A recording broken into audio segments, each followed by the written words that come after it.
안녕하세요. 자, 해즈 스타트업이 뭔지 아는 사람?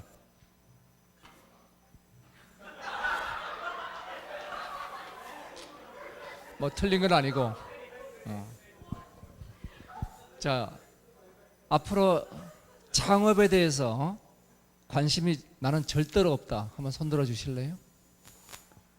네, 한 분, 몇 명 있을 거예요.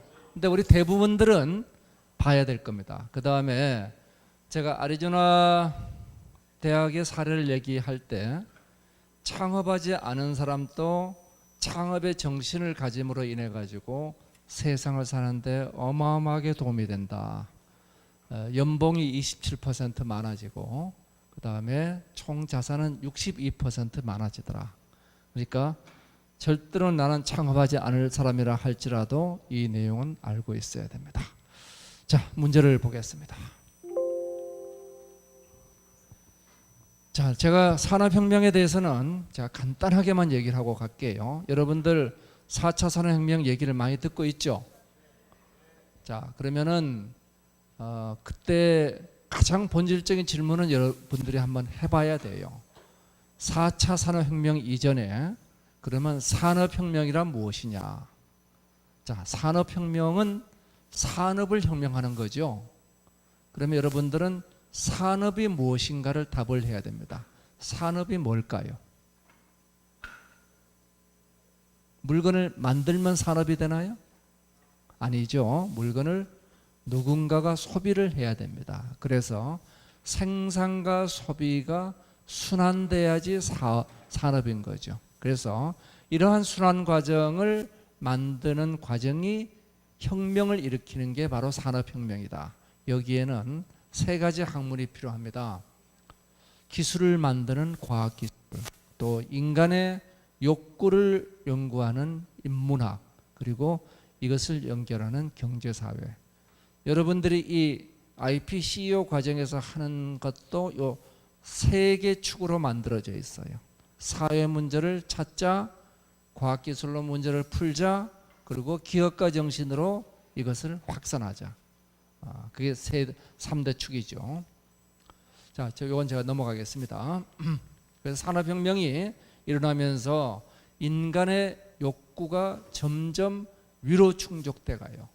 1차 산업혁명 때는 먹고 사는 문제, 또 2차 산업혁명 때는 이제 안정적인 기반, 3차 산업혁명 때는 상호 사회적 연결성, 그래서 우리 연결망들이 발달하죠. 4차 산업혁명에서는 내가 누군가를 자꾸 알리고 싶은 거예요. 그래서 묻지도 않았는데 우리는 인스타그램에 찍어서 올리죠. 자, 인스타그램 찍어서 올리는데 커피, 스타벅스 커피 그 쿠폰 받은 거를 올리면서 그 옆에 있는 아주 고가의 만년필을 살짝 보여줍니다. 자, 뭘 봐야 되는 거죠? 커피가 아니죠. 자, 만년필이죠. 자, 이래서 우리는 세상이 바뀌죠. 자, 그러면은 이러한 세상을 바꾸는데 기술은 어떤 역할을 하느냐? 인간의 욕망을 충족하는 역할을 합니다. 수많은 기술들을 따로따로 보는 거는 코끼리 다리 만지는 거라 그랬죠. 그래서 1차, 2차 산업혁명이 만든 오프라인의 욕구 가지고는 제대로 우리가 세상을 충족할 수 없어요. 제가 무슨 예를 들었죠? 여러분들이 이 자리에 와 있는 이유가 뭐죠? 바로 이게 오프라인의 한계예요. 그러니까 제 강의는 여기서만 들을 수 있나요? 아니죠. 유튜브에 많이 있죠. 우리가 드라마는 본방사수 안 하잖아요. 그래서 1, 2차 산업혁명은 현실의 한계, 시간, 공간, 인간의 한계 속에 있습니다. 이 한계를 극복하는 길이 뭘까? 그것을 데이터화시키면 된다. 이래서 데이터화시키는 혁명이 디지털 혁명이죠. 자, 디지털 트랜스폼. 시간, 공간, 인간을 데이터화시켰어요. 그런데 이게 굉장히 허망합니다. 저희 마누라가 나이가 65세가 됐습니다. 그러니까 환갑이 훨씬 넘었으니까 얼굴에 뭐가 많아요? 주름이 많죠. 예. 자, 주름을 없애기 위해서 매일 뭐를 발라요. 근데 없어지나요? 안 없어집니다. 근데 제가 일거에 없어졌어요. 어떻게 없앴죠? 예? 사진을 찍는다?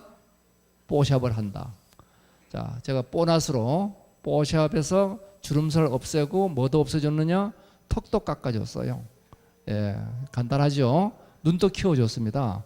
자, 그런데 돌아서 보면 허망해요. 왜냐하면 현실은 아니잖아요. 그래서 현실과 가상을 연결하는 방법이 없겠느냐? 이래서 디지털 전환 기술에 애널로그 전환 기술이 들어오죠. 자, 이래서 현실과 가상이 융합하는 이 4차 산업혁명이 일어납니다. 여기서는 자동화가 아니고 자기 조직화가 일어나요. 여러분들이 지금 이 강의 듣는 거하고 같은 거죠. 자, 그래서 현실과 가상이 연결돼서 자기 조직화라는 이 일련의 과정이 4단계로 이루어집니다. 1단계 현실을 이와 같이 데이터화한다. 그 다음에 2단계 데이터를 클라우드에 쌓아서 빅데이터를 만든다. 3단계 인공지능이 이것을 최적의 예측과 맞춤을 한다. 그리고 현실을 최적화한다. 이래서 현실과 가상이 융합하는 4차 산업혁명이 일어나게 됐습니다. 많은 사례들이 있죠. 여기 스타트업의 대표적인 한국의 회사가 하나 있습니다. 뭐 하는 회사냐? 여러분들 집에 전기 사용량을 줄이고 싶어 하죠. 근데 문제가 뭐예요? 이게 냉장고가 전기를 썼는지 전열기가 썼는지 그걸 알 수가 없어요. 그 전등이 전기를 많이 썼으면 전등 시간을 줄이면 될 것이고 냉장고가 많이 썼으면 냉장고 시간을 줄이면 돼요. 근데 그걸 어떻게 알죠? 개별적으로 메타를 붙이면 되겠지만 그거 어떻게 갖다 붙일 거예요. 자, 그런데 인쿼드 에너톡이라는 한국의 회사가 뭘 했느냐? 이걸로 전기량을 계량기 앞에다 붙여놓으면은 개별적인 이 가전기기들이 시간대별로 어떻게 썼는지를 거꾸로 알아내 줍니다. 자, 그러면은 에너지를 절약할 수 있겠죠. 자, 얘들이 어떻게 하고 있느냐? 에너지 데이터를 수집해서 저장 분석해서 빅데이터를 만들고 그 다음에 인공지능 가지고 분석을 해요. 그래서 이 머신러닝으로 기계가 데이터를 공부했더니 뭐가 나오느냐? 에너지 절감에 어떻게 하면 된다는 가이드라인이 나오게 됩니다. 자, 그러면은 우리 가정마다 에너지를 줄일 수 있게 되겠죠. 예를 들어서 집집마다 한 달에 10,000원을 줄여주면은 그러면은 1,000만 가구면 얼마가 줄죠? 10,000원에 1,000만 가구면은 1,000억이 줄죠. 그죠? 1,000억이 한 달에 1년이면은 1조가 넘는 에너지 비용이 줍니다. 예. 이런 것들이 이제 가능하게 돼요. 다 뭐로 가능합니까? 데이터를 수집한다, 빅데이터를 만든다, 인공지능이 분석한다, 그리고 현실에 적절한 서비스를 한다. 앞에 얘기한 4단계 과정이 그대로 벌어지고 있습니다. 자, 심리치료 로봇 빠로가 나왔습니다. 자, 빠로는 뭐 하느냐? 데이터를 수집해요. 사람들이 어떻게 나를 만지는가, 촉각, 그 다음에 칭찬, 동작. 그래서 촉각, 청각을 전부 다 해서 이걸 가지고 빅데이터를 만들어서 인공지능이 분석을 했더니 어릴 때는 어떻게 반응하는 게 좋더라 하는 게 나와요. 그러면은 요양원에 있는 환자들은 오래 있다 보면요, 아들도 안 찾아오고 손자도 안 찾아온답니다. 외롭잖아요. 자, 외로울 때 그 심리 치료를 뒷받침해 주게 되는 거죠. 자, 아마존 알렉사는 우리 여러분들 다 알다시피 역시 똑같죠. 데이터를 수집, 저장, 분석, 가치 창출, 최적화합니다. 자, 이와 같이 스타트업부터 큰 회사에 이르기까지 하고 있는 일련의 과정들은 다 똑같아요. 자, 어떻게 똑같다고요? 1단계가 뭐죠? 데이터 수집한다. 그죠? 데이터 수집한다. 여기에 주로 동원되는 기술이 뭐예요? 네, IoT가 동원되죠. IoT, IOB가 동원되죠. 자, 2단계는 데이터를 저장해서 빅데이터를 만들죠. 여기에 어떤 기술? 클라우드, 빅데이터 이런 기술이 들어오죠. 자, 3단계는 인공지능이 이걸 요리를 하죠. 4단계는 그것을 현실로 가지고 나옵니다. 자, 이러한 일련의 기술들이 보안 플랫폼도 똑같이 적용이 돼요. 이게 2017년도에 10대 IoT 스타트업에 선정된 아르미스라는 회사가 하고 있는 겁니다. 모든 기기를 모니터링해서 이상 활동을 분석해서 네트워크 보안을 방지해주고 있습니다. 즉, 현실과 가상을 뭐로 연결하느냐? 데이터로 연결하죠. 현실만 가지고 세상을 최적화하고 인간의 욕망을 만족시키는 건 한계가 있어요. 그러니까 현실과 가상을 연결합니다. 그래서 우리 현실과 가상을 연결해서 예측과 맞춤의 가치를 만든다. 이게 4차 산업혁명의 기본적인 모습. 제품과 서비스가 데이터 수집, 저장, 분석을 통해서 연결되는 거죠.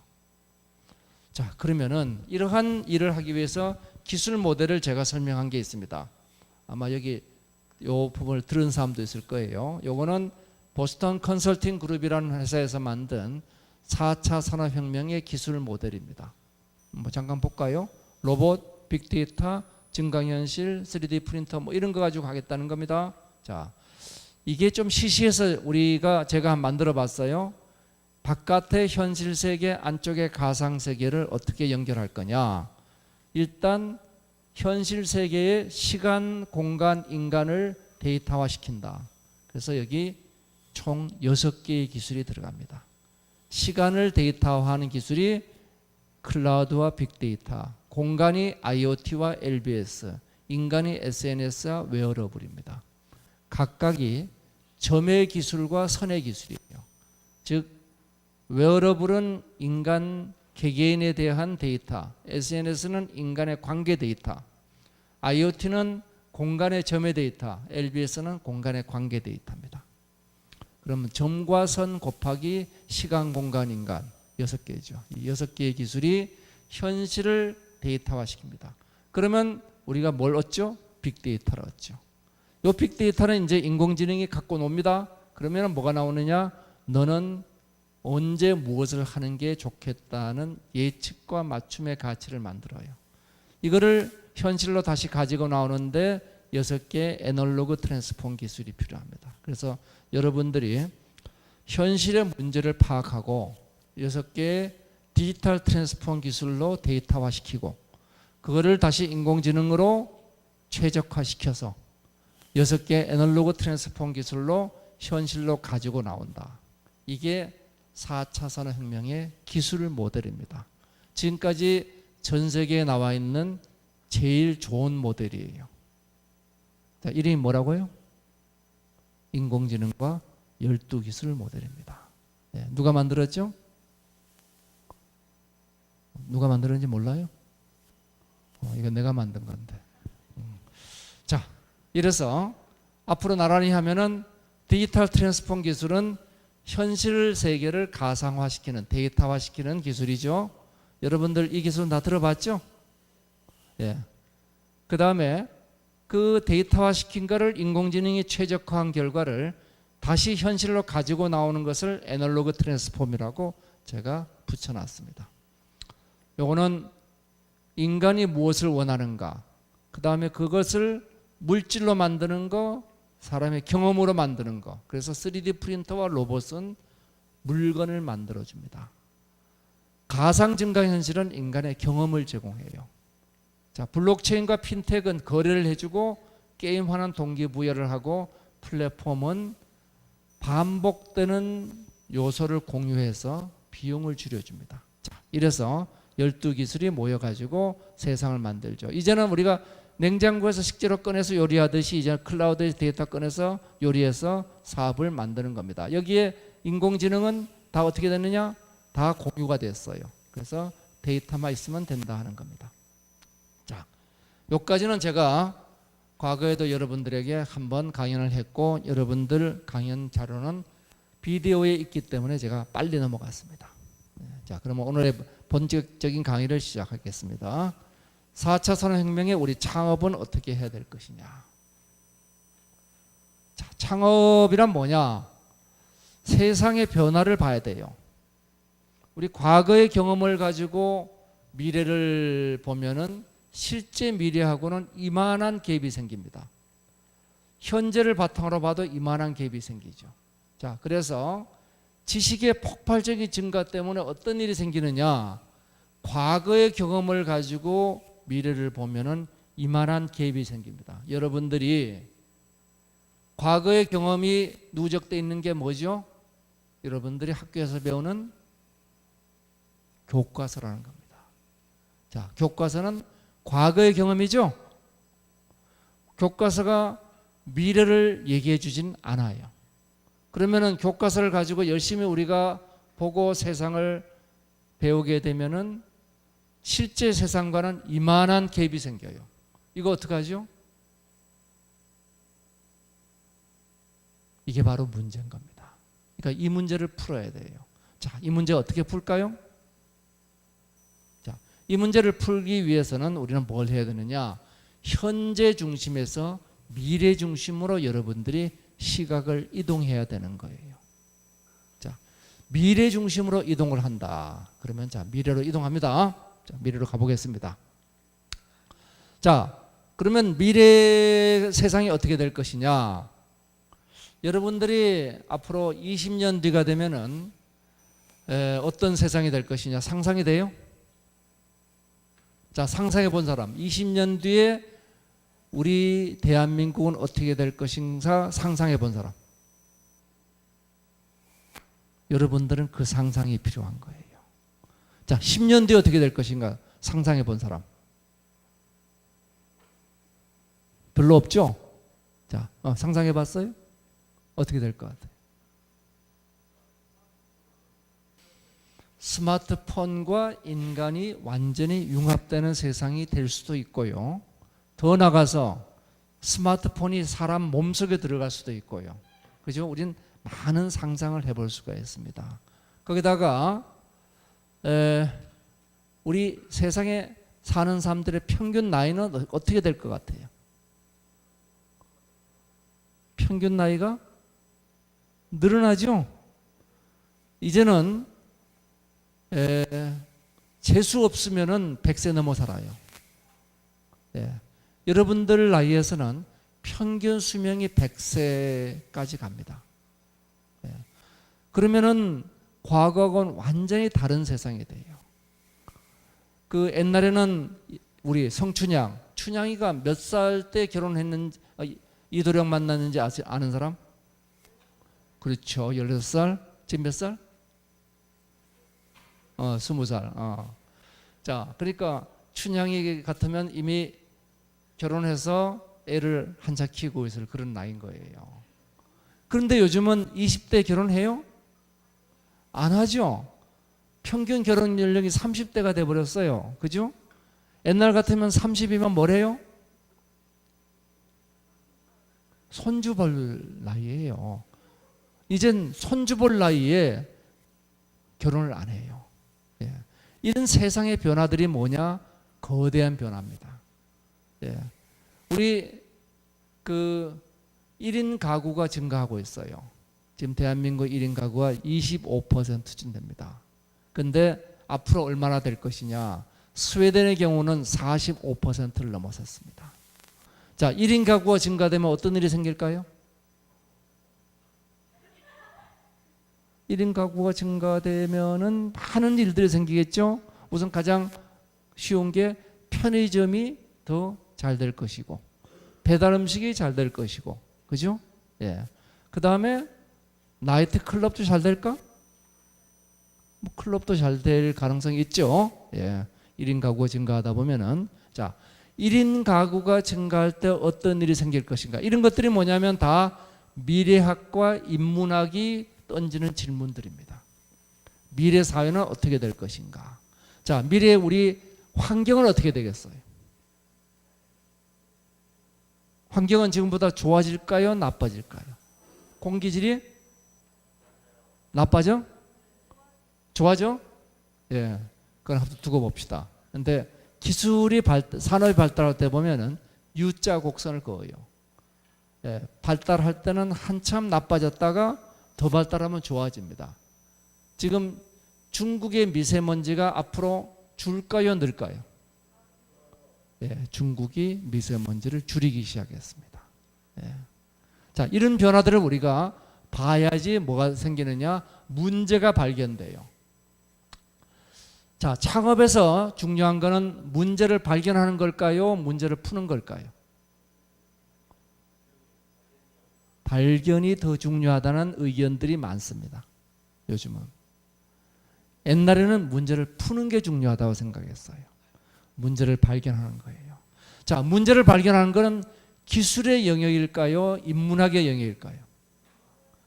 그렇죠. 왜냐하면 문제는 인간의 욕망으로부터 생기죠. 인간의 욕망을 연구하는 학문이 인문학이에요. 자, 그러면은 요 문제를 발견해서 그 다음에 문제를 어떻게 하죠? 해결을 해야죠. 자, 문제를 해결하는 데 필요한 게 융합기술이라는 겁니다. 융합기술. 아까 12기술 이런 게 다 문제를 해결하는 데 필요한 거예요. 우리 고령화 사회가 되면은 어떤 문제가 생길까? 나이 드신 분들이니까 눈이 잘 안 보이고 귀가 잘 안 들려.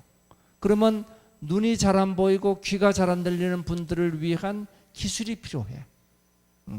그래서 이런 것들이 뭐냐면 여러 기술들이 융합해서 문제를 푸는 거예요. 융합기술로 푼다. 그리고 융합기술로 문제를 풀었는데 그것을 사업화하려면 기술을 담는 그릇이 필요하죠. 그게 특허죠. 특허. 예, 특허. 자, 그러면은 이 문제를 발견하고 문제를 해결했으면 끝인가요? 아니죠. 뭐가 더 필요하죠?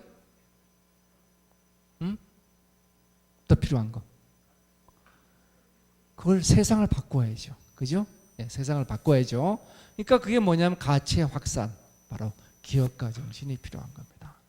여러분들이 이 그림을 본 사람, IPCO 와서 이 그림을 본 사람,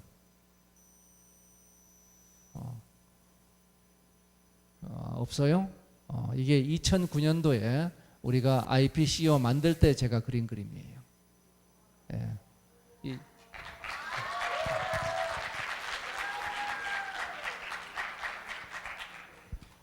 자, 요것을 뭐로 담는다? 디자인 싱킹과 트리지적 사고로 각 단계마다 문제를 해결한다. 디자인 싱킹, 창조적 생각입니다.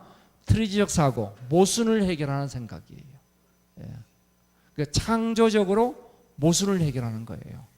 자, 그래서 이제 요 네 가지 과목이 여러분들의 핵심 무크 과목이 되어 있는 겁니다. 온라인 교육 과목이 요 네 가지 과목이 되어 있는 이유가 그렇습니다. 자, 그러면은 4차 산업혁명을 우리가 다시 한번 바라다 볼까요? 4차 산업혁명에서는 초연결 구조가 이루어져요. 인터넷이 모든 사람을 연결하죠. 여기 스마트폰 없는 사람? 2명, 3명, 4명, 예, 아주 특수한 사람들이죠. 예. 보통은 스마트폰이 있죠. 어떤 사람은 2개가 있습니다. 저는 여기 하나 있죠. 이거 삼성 거예요. 여기 하나 더 있습니다. 사과회사 것도 여기 있습니다. 2개가 이렇게 있습니다. 자, 모든 사람들은 연결돼 있어요. 자, 옛날에 연결 안 돼 있을 때는 연결 비용이 비싸. 내가 회사를 하나 만들었어요. 그러면 회사 만들 땐 뭐가 필요할까요? 우선 사장이 있어야 되겠죠. 그 다음에 개발하는 자가 있어야 되겠죠.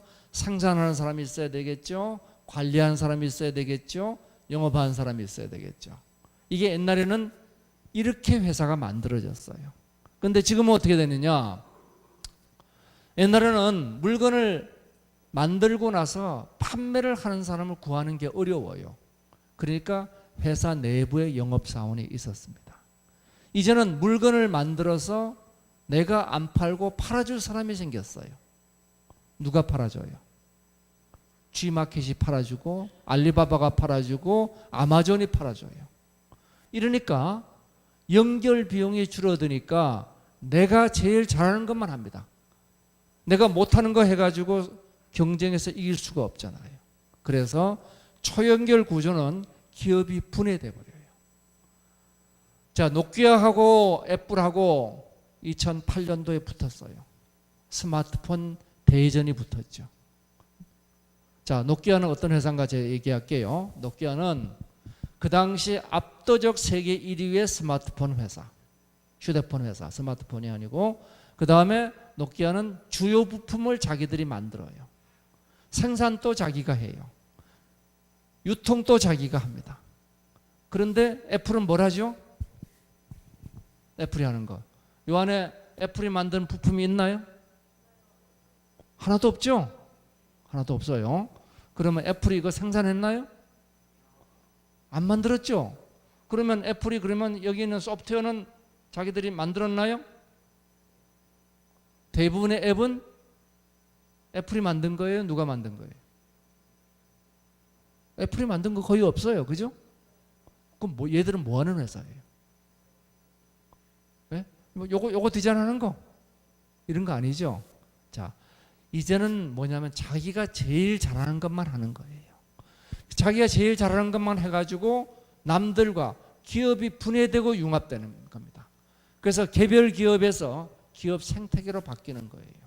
이제는 애플과 노키아의 싸움이 아니라 애플 생태계와 노키아의 싸움이 됐던 겁니다. 결국 누가 이겼어요? 아무것도 안 만드는 애플이 모든 것을 만드는 노키아를 녹아웃 시켜버린 겁니다. 이런 일들이 그러면 애플, 노키아에서만 일어나요? 모든 산업에서 일어나고 있어요. 이제는 기업이 분해되고 있습니다. 자, 기업이 분해되면서 내부 역량을 제일 잘하는 것 빼놓고는 다 외부로 버리는 겁니다. 핵심 역량 중심의 협력 구조예요. 자, 기업의 업무는 분해되고 개별 기업 경쟁은 생태계화되고, 그러면 어떻게 될까요? 내가 제일 잘하는 거 하나만 할 줄 알면 남들과 협력해서 일을 할 수 있게 됩니다. 앱 개발자가 우리가 드래곤 플라이를 만들고 애니팡을 만든 친구들이, 그 드래곤 플라이가 그 한참 지금 하는 친구들이 있어요? 드래곤 플라이 하는 친구 없어요? 요즘 안 하나? 그 직원 3명이었어요. 3명. 예. 3명인데 그냥 월 매출 100억을 넘기는 거예요. 이런 것들이 어떻게 가능하냐? 다 가능한 게 기업이 생태가화 되니까 내가 제일 잘하는 것만 잘하면은 나머지는 유통해 줄 사람도 있고 관리해 줄 사람도 있는 거예요. 자, 그래서 이제는 어떻게 되느냐? 기업이 옛날에는 모든 것을 다 해야 되는데 이제는 내가 제일 잘하는 것만 하면 되니까 궁극적으로 기업은 1인 기업도 등장하게 되는 거예요. 자, 1인 기업 비중이 미국의 경우는 몇 퍼센트 되느냐? 1인 기업이 아니라 소규모 기업들이 미국은 전체 기업에서 차지하는 비중이 45%에 도달합니다. 예. 한국은 얼마냐? 10% 수준이에요. 그러니까 이 작은 기업들이 많다는 게 뭘 뜻하느냐? 서로 협력이 쉽다는 얘기예요.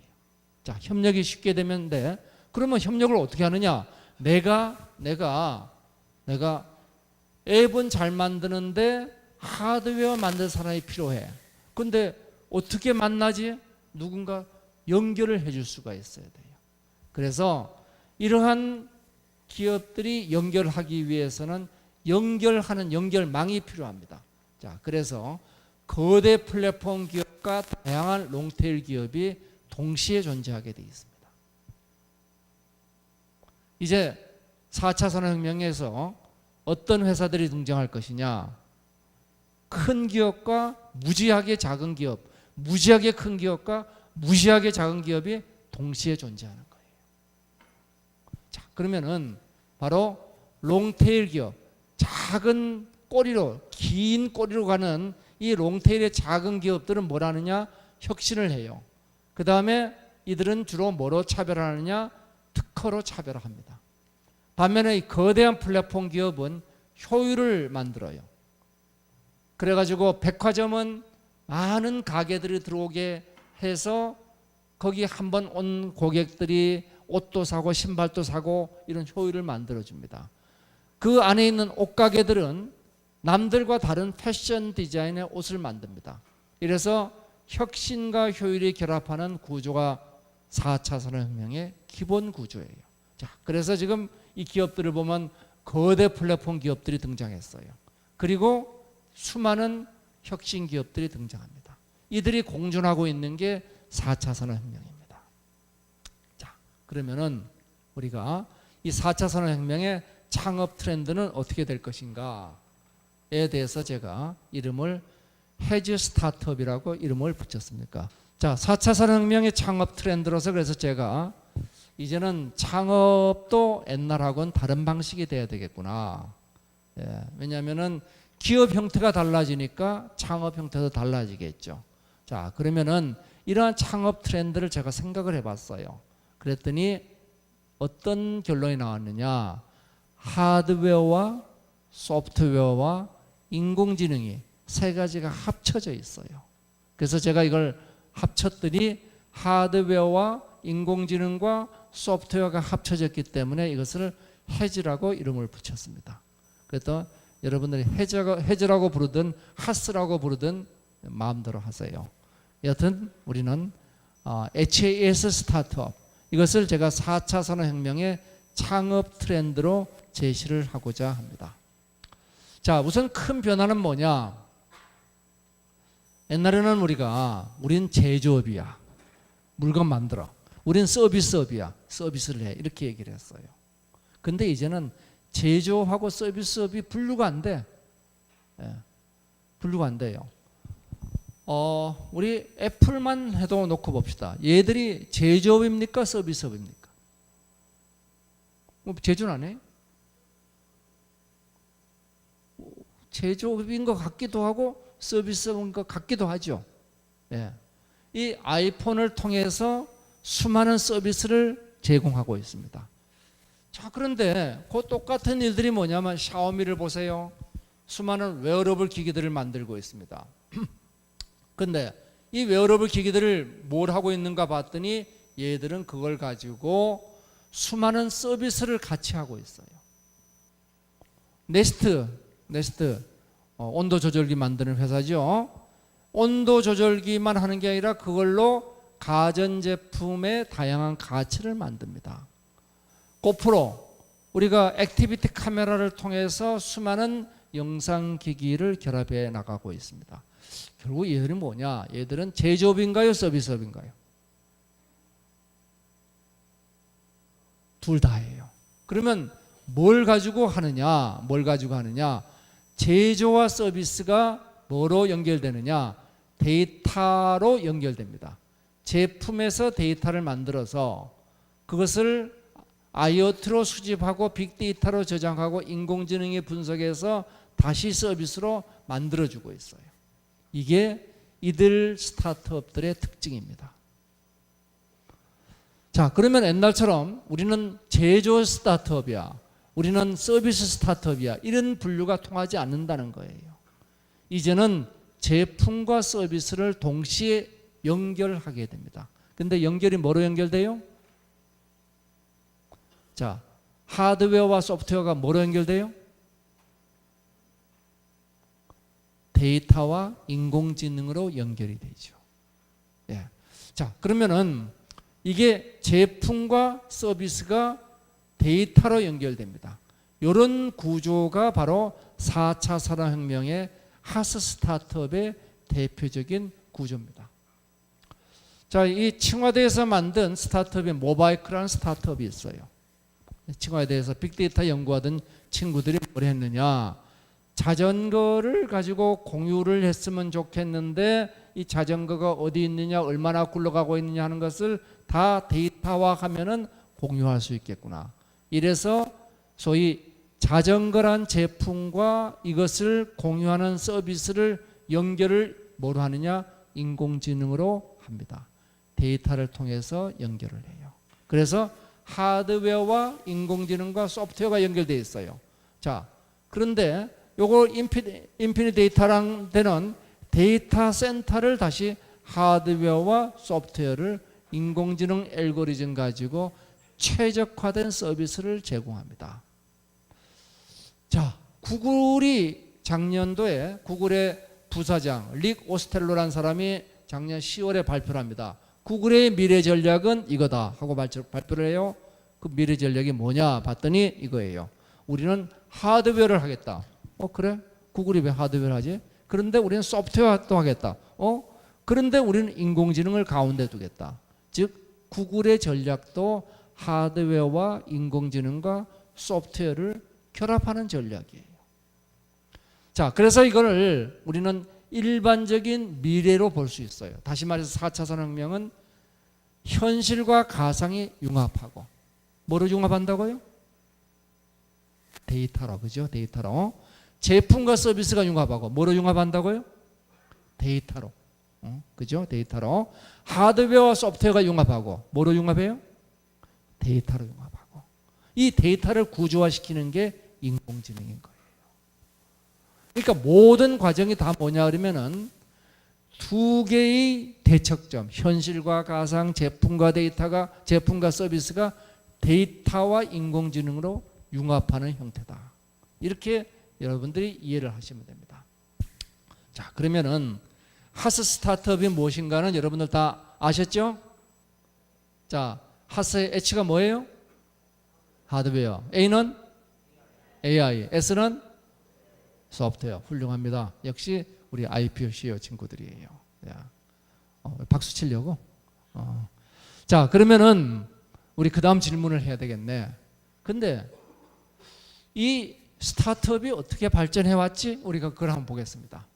1차, 2차 산업혁명은 어떤 혁명이느냐? 오프라인의 레드오션을 댔습니다. 왜냐하면 치열하게 오프라인을 경쟁하니까 3차 산업혁명에서 디지털 트랜스폼이 일어납니다. 그리고 온라인의 블루오션이 만들어져요. 근데 여기도 이제 먹을 게 없어졌어요. 그래서 이제 4차 산업혁명에 아날로그 트랜스폼이 생기면서 오프라인 시장이 확대됩니다. 어떻게 되느냐? 1, 2차 산업혁명에서는 오프라인 시장, 우리 현실 세계에서 우리가 열심히 물건을 만들고 서비스를 하는데 너무 치열하게 경쟁하는 거예요. 그래가지고 치열한 경쟁에 피 튀기는 레드오션이 됐습니다. 피 터지니까 레드오션이에요. 그런데 뭐가 하나 만들어지느냐? 디지털 트랜스폼으로 온라인 세상이 만들어졌어요. 자, 이 온라인 세상은 어떤 세상이냐? 무주공산의 새로운 개척지예요. 뉴 프론티어입니다. 미국이 서부 개척하듯이 개척되는 거예요. 그러니까 거기는 주인이 있어요? 미국 서부 개척할 때는 먼저 가서 말뚝 박으면 돼요. 그러니까 먼저 가서 구글이 말뚝 박고 애플이 말뚝 박고 그리고 마이크로소프트가 말뚝을 박은 거예요. 그건 뉴 프론티어에서 블루오션이 만들어지면서 거대 산업들이 등장합니다. 근데 어떻게 됐느냐? 이 온라인 시장도 이제는 포화돼 버렸습니다.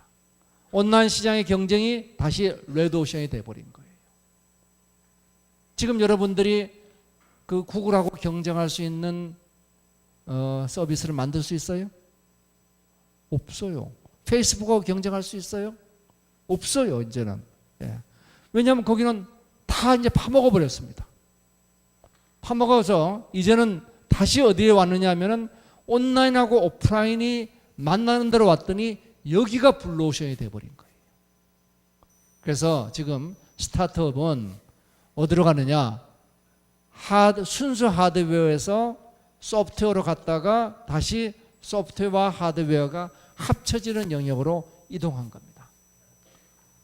이제 과거 생산 중심의 산업이 연구개발과 마케팅으로 이동을 해요. 왜? 생산은 누구나 잘하게 됐으니까. 그 다음에 이 R&D도 누구나 잘하게 되니까 이제 특허로 또 고객 관계로 이동을 합니다. 하드웨어 차별화는 고비용이었습니다. 물건을 만드는 건 비싸잖아요. 그죠? 케이스도 만들어야 되고 그 다음에 하드웨어도 개발해야 되고 CPU 보드도 만들어야 되고. 그런데 이 플랫폼 쪽을 가봤더니 여기는 블루오션이 돼가지고 진입장벽이 낮고 그래서 많은 기업들이 어디로 갔느냐? 2000년대부터 저기 소프트웨어 쪽으로 이동한 겁니다. 소프트웨어 창업으로 이동을 했어요. 여기서 많은 기업들이 등장하죠. 그런데 어떻게 되느냐? 플랫폼 사업의 기회가 소멸됐어요. 왜 소멸되느냐? 이미 먹을 만한 것들은 다 주인이 생겨버린 거예요. 이제 무주공산이 없는 거예요. 그런데 지금 또 많은 우리 한국의 스타트업들이 플랫폼 사업에 도전을 해요. 결과는 둘 중에 하나입니다. 쭉정이거나 아니면 장렬하게 전사하거나. 예. 자, 그러면은 어떻게 하지? 이제는 과거에 반짝했던 순수 플랫폼 창업이 어려워진 겁니다. 자, 그러면 어떻게 되느냐? 이제는 스타트업 패러다임이 하드웨어 창업 비용이 줄어들었어요. 하드웨어 창업 비용이 메타 기술과 혁신 생태계로 줄어들었습니다. 또 하나가 하드웨어 창업이 IP 확보와 서비스 융합으로 소프트웨어 창업에 비해서 차별화된 가치를 만들게 됐어요. 소프트웨어 창업의 문제가 뭐냐? 소프트웨어 창업의 문제는 이 IP가 만들어질 수 없습니다. 미국 앨리스 특허에서도 뭐라고 얘기했느냐? 소프트웨어 창업은 IP가 소프트웨어가 특허로 인정될 수 없다는 판결이 내려진 거예요. 자, 그래서 이제는 이 개발비는 줄어들고 새로운 특허를 확보하고 서비스를 융합할 수 있으니까 여기서 새로운 스타트업이 만들어진 겁니다. 자, 이래서 지금 메타 기술로서는 오픈소스와 클라우드와 혁신 플랫폼 이게 등장해가지고 창업 비용을 줄여줘요. 그래서 이 오픈소스 하드웨어, 3D 프린터, 서비스 디자인 이런 게 등장해서 이제 하드웨어 창업이나 소프트웨어 창업이나 비용이 비슷해집니다. 자, 3D 프린터 획기적으로 비용을 줄이고 있죠. 또 그 디자인도 내가 할 필요가 없어요. 쉐이프웨이나 싱기버스에 가면 디자인들이 있습니다. 지능, 인공 빅데이터 이 오픈소스 하드웨어 가지고 아두이노로 여러분들 물건 만들어 봤죠? 자, 그 다음에 그거 가지고 좀 모자라면 라즈베리 파이를 쓰면 됩니다. 그뿐만 아니라 수없는 지금 오픈소스 하드웨어들이 등장하고 있습니다. 그것도 더 나가서 그것도 만들지 말고 이제는 그냥 인터넷 연결하면은 IBM에 왓슨을 연결할 수 있고 그 다음에 요즘은 알렉사를 연결할 수 있어요. 그 다음에 우리 국내에서 만든 네이버의 클로바를 연결할 수도 있습니다. 자, 이래서 모든 하드웨어들이 이제는 똑똑해지기 시작했습니다. 서비스도 이제 쉬워졌죠. 기존에 이제 인문이 풀고 인문이 문제를 찾고 기술이 문제를 푸는 이 헤게모니 변화가 일어나고 있습니다. 자, 이래서 제품 중심에서 서비스 중심으로 이동을 한다 하는 요 전체 그림을 제가 8단계로 그려본 게 바로 CPS 디자인 프로세스의 기회를 포착하고 그 다음에 청사진을 만들고 기술을 적용하고 표준과 특허를 가지고 차별화시켜라 하는 얘기입니다. 여기에 아까 얘기한 12기술이 적용이 된다. 아디다스의 스피드 팩토리가 가장 대표적인 예입니다. 지금 스피드 팩토리를 보면은 소프트웨어가 아니라 앱으로 주문을 해요. 내 한때 꼭 맞는 맞춤 신발을 주문을 하면은 5시간 만에 3D 프린터와 로봇이 만들고 24시간 만에 신속 배달합니다. 온 디맨드의 온 서플라이가 이루어지죠. 자, 그러면은 여기에 모션 캡처 기술, 3D 프린팅 기술, 배송 기술들이 적용이 됩니다. 전체적으로 이래가지고 제품을 만드는 것과 서비스하는 게 융합돼 버렸어요. 자, 이런 일을 제가 대표적인 예로 미래 식당을 하나 예를 들어 본 게 여기에 있습니다. 자, 그 다음에 이렇게 해서 이제 우리가 모든 일을 혼자 하는 게 아니라 남들과 더불어서 하는 혁신 생태계가 만들어집니다. 이 혁신 생태계를 시작하는 게 메이커 운동이 시작을 하죠. 자, 지금 이제 그러면은 이러한 해지 스타트업을 다시 정의해 보면은 하드웨어는 특허가 뒷받침해요. 소프트웨어는 비즈니스 모델로 시장 기회를 만듭니다. 여기에 해지 스타트업, 하스 스타트업이 하드웨어와 소프트웨어와 인공지능을 만들어요. 특허 가지고 차별화를 만듭니다.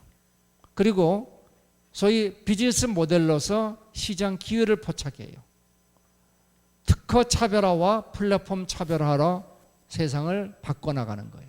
이게 핫 스타트업의 핵심 개념입니다. 특허와 플랫폼을 동시에 차별화하겠다. 자, 그러면은 이 애플이 만든 건 뭐냐? 애플이 아이팟을 만들고 아이튠스를 만드니까 하드웨어 차별화와 플랫폼 차별화를 동시에 가져갔고, 그것을 똑같이 발전시킨 게, 아이튠스를 발전시킨 게 앱스토어, 아이팟이 발전된 게 아이폰이죠. 자, 이래서 애플이 만든 제품과 서비스를 연결하는 전략을 그대로 이제는 캐터필러나 핏빛 같은 회사들이 똑같은 일을 합니다. 즉 어떻게 하느냐, 데이터와 서비스를 이렇게, 제품과 서비스를 데이터로 연결하고 있죠. 자, 이러면은 이제 창업에서 제일 중요한 차별화 요소를 어디서 만드느냐 하는 문제에 부딪히게 돼요. 제품과 서비스를 만드는데 요 사이에서 제품에서 데이터가 만들어지고 데이터에서 서비스가 만들어지는 요 데이터 획득 IP와 데이터 융합 IP를 만드는 게 이제는 창업에서 가장 중요한 차별화가 됐습니다. 데이터가 발생하는 단계에서 어떻게 데이터를 획득할 것이냐, 데이터를 가지고 어떻게 서비스를 할 것이냐. 왜냐하면 요 가운데 소프트웨어 분야에서는 차별화가 이루어지질 않습니다. 그래서 데이터 획득 특허와 융합 특허를 잘 만들어 봐라. 요거는 이제 데이터 창출 특허가 더 중요하다 하는 얘기를 이제 드린 거고. 자, 그러면은 이러한 핫 스타트업을 위해서 우리가 스타트업 모델을 만들 때 여러분들 이 9블락 모델은 배웠죠? 네, 배웠죠. 예, 자, 9블락 모델을 다시 볼까요? 이 9블락 모델을 보면은 제일 가운데 밸류 프로포지션, 내 가치 제한이 있고, 여기에 코스트 스트럭처, 레베뉴 스트림이 있고, 여기 키 파트너, 키 액티비티, 그다음 키 리소스가 있고, 그 다음에 커스터머 릴레이션, 채널, 커스터머 세그멘트 이렇게 되어 있습니다. 이게 꽤 오래된 얘기이기도 하고 또 시대적으로 이제 4차 산업혁명하고 이 그림이 맞지가 않아요. 그래서 이제는 이 비즈니스 모델 캔버스를 다시 디자인할 필요가 생겼어요. 그래서 제가 우리 4차 산업혁명에 맞는 비즈니스 모델 캔버스를 하나 제시를 해드리려고 합니다. 자, 보면은 모든 사업이란 것은 세 가지 목표를 가지고 있어요. 고객의 가치를 제공한다. 그 다음에 비용을 줄인다. 그 다음에 적절한 나의 이익을 만든다 하는 거예요. 그래서 코스트를 낮추는 활동, 그 다음에 밸류를 높이는 활동, 이게 기업의 활동인 겁니다. 그래서 밸류에서 코스트 사이를 키우는 게 좋은 기업이고, 여기에 프라이스를 낮춰가지고 소위 고객에게 더 많은 혜택을 주는 게 좋은 기업들이 되는 거죠. 자, 그러면은 우리는 기업의 활동은 세 가지로 나눠볼 수가 있게 돼요. 첫 번째가 뭐냐 그러면은 요렇게 표시되어 있는 요 부분입니다. 요 부분은 뭐냐면은 고객이 느끼는 가치를 만드는 부분이에요. 그 다음에 가운데 요 바깥쪽은 뭐냐면은 내가 들어가는 비용을 설정하는 부분입니다. 요 가운데 있는 건 뭐냐면 나의 역량에 관한 부분이에요. 고객의 가치, 나의 비용, 나의 역량. 그래서 여러분들이 비즈니스 모델 캔버스를 3등분해서 이해를 할 필요가 있다. 밸류 부분, 그 다음에 프라이스 부분, 코스트 부분입니다. 앞에 우리가 오스트발드의 모델을 보면은 그게 명확지가 않아요. 어디까지가 밸류고 어디까지가 프라이스고 어디까지가 코스트인가가 요 아래 부분에서 명확하지가 않습니다. 그래서 제가 사업을 본질적으로 이해하기 위해서는 요 세 가지 구조를 가지고 보라 하는 게 코스트, 밸류, 프라이스 3대 축입니다. 자, 그 다음에 이 밸류를 4개로 나누든 3개로 나누든 10개로 나누든 그거는 사실은 여러분들 하고 싶은 대로 하면 돼요. 단지 대체로 보니까 4개 정도로 나눠보니까 적합하더라 하는 겁니다. 그래서 이 밸류 부분은 뭐냐? 첫 번째가 고객이 어떤 사람이냐 하는 거예요. 첫 번째 고객이 어떤 사람이냐. 두 번째가 뭐냐면 고객과 어떻게 연결되느냐. 옛날에는 채널이라는 말을 썼는데 이제는 플랫폼으로 연결하라는 거예요. 그 다음에 고객과 이제는 관계를 어떻게 맺느냐 하는 겁니다. 관계를. 프로덕트 서비스 시스템, 제품과 서비스가 연결되어 있습니다. 옛날에는 고객 관계가 애프터 서비스라든지 고장났을 때 관계라든지 이런 거였는데 이제는 고객과 항시 연결되어 있습니다. 자동차를 판매해도 그 자동차가 어디에 있는지 지금 어떤 상황인지 항상 알 수 있는 구조로 가 있어요. 그래서 PSS, 프로덕트와 서비스가 IoT로 연결된 구조로 간다. 이 세 가지가 기본적인 밸류 부분이에요. 고객은 누구인가? 그 다음에 플랫폼으로 어떻게 연결되는가? 그리고 PSS로 관계가 어떻게 만들어지는가? 이 세 가지예요. 그 다음에 그거를 수치화시키는 게 이 아래 부분입니다. 반면에 비용 부분은 어떻게 되느냐? 비용 부분은 옛날에는 키 리소스, 키 액티비티, 키 파트너 이렇게 얘기를 했는데 이제는 혁신 생태계라는 이름으로 대체가 되어줘야 됩니다. 파트너가 옛날에는 지정된 파트너끼리만 거래하는 데서 이제는 혁신 생태계에서 필요할 때 거래하는 구조로 갑니다. 혁신 생태계에 오픈소스와 클라우드 기반의 공유 협력을 하고 그 다음에 키 액티비티에 이제 중요한 게 뭐냐? IP가 가장 중요해졌어요. 그래서 IP 부분이 들어갑니다.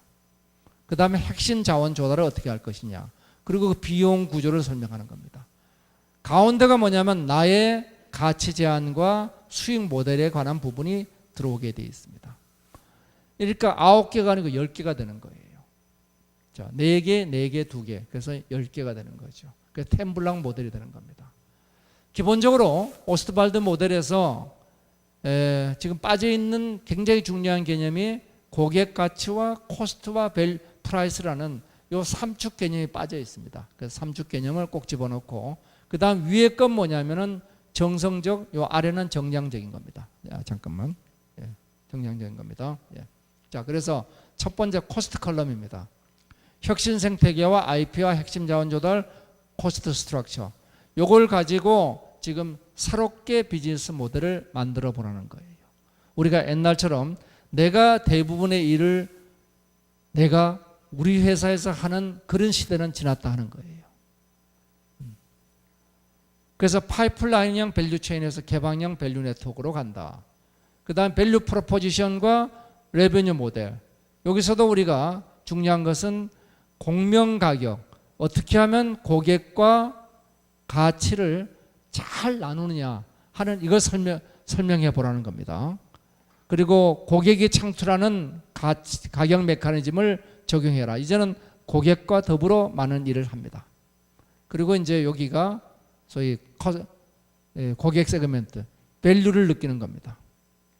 자, 그래서 총체적으로 제가 드리고 싶은 얘기는 요약하면은 4차 산업혁명은 데이터를 기반으로 현실과 가상이 융합을 해요.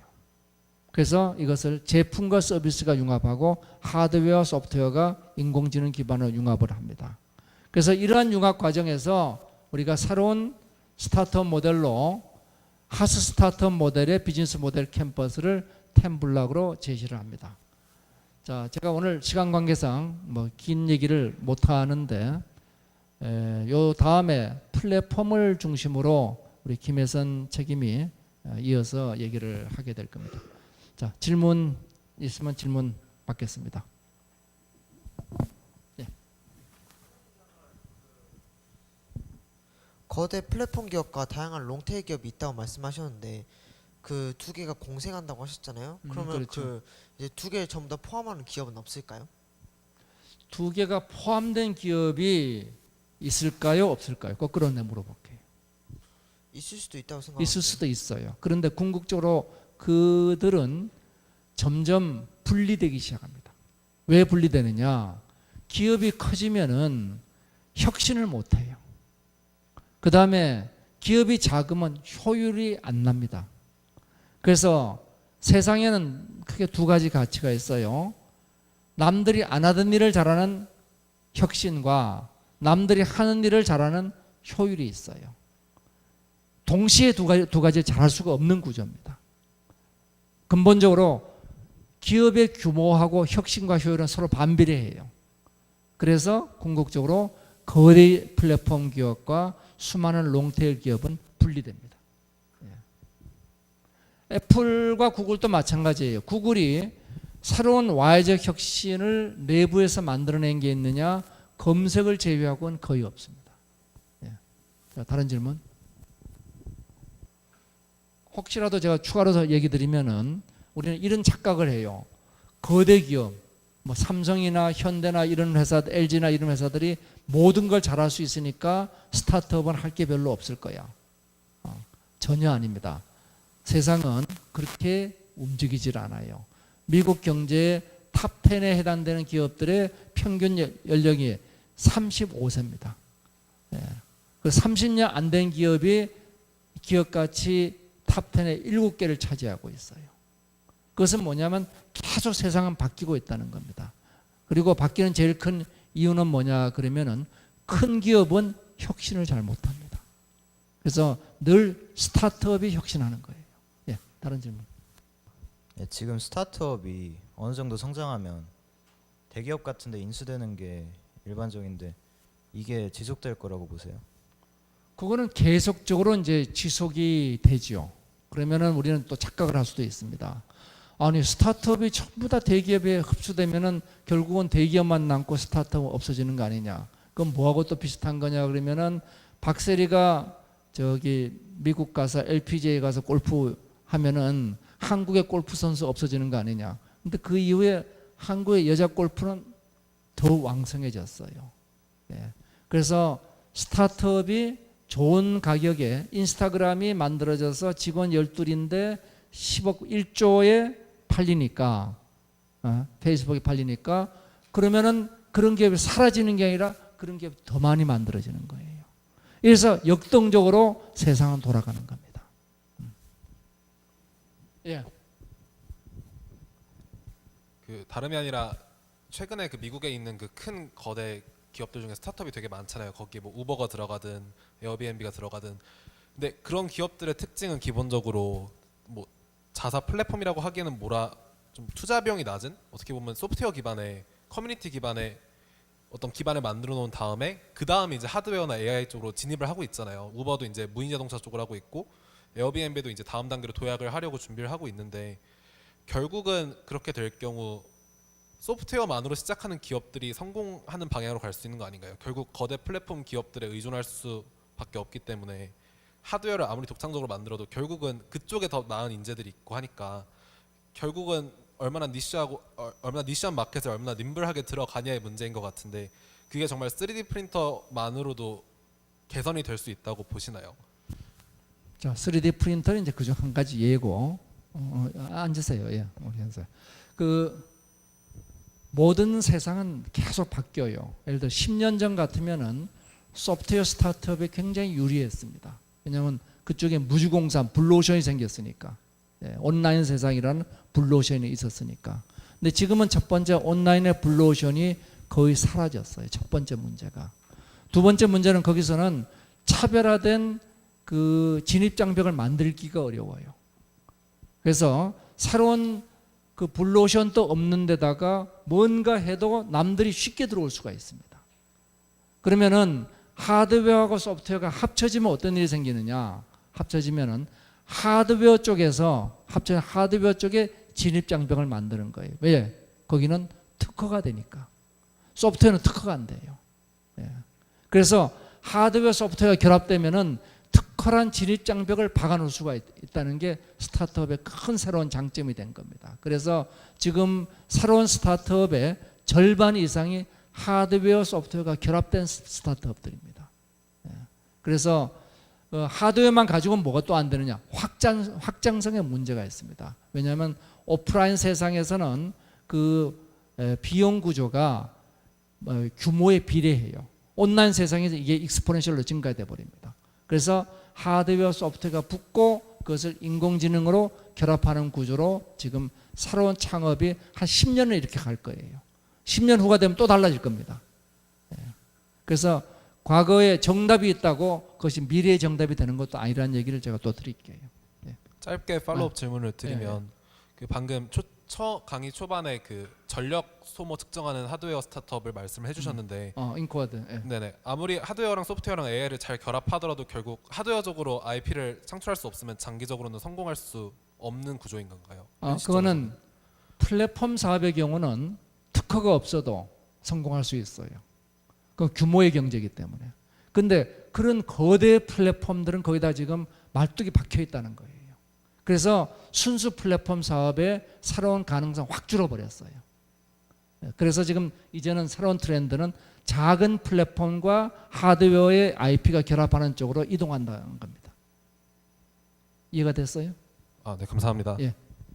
자, 그러면 제 얘기는 여기서 마치겠습니다.